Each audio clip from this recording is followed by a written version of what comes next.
ஏழேல கிராமத்து குடிசையிலே கொஞ்ச காலம் தங்கி பாருளே கூரையின் ஓட்டை வீரி செல்வழி நட்சத்திரம் எண்டி பாருளே கூவும் செல்போனின் நச்சரிப்பை அணைத்து கொஞ்சம் செல்வண்ணின் உச்சரிப்பை கேட்போ வெறும் காலில் செருப்பின்று நடந்து மண்ணோடு பேசிக்கொண்டு போவோம் மழலைகள் ஆவோ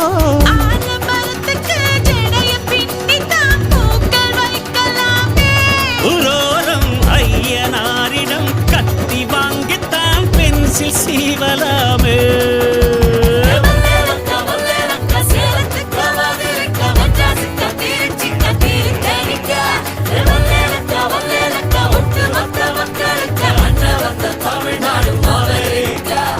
காவிரி யாரும் கை குத்தல் அரிசியும் மறந்து போ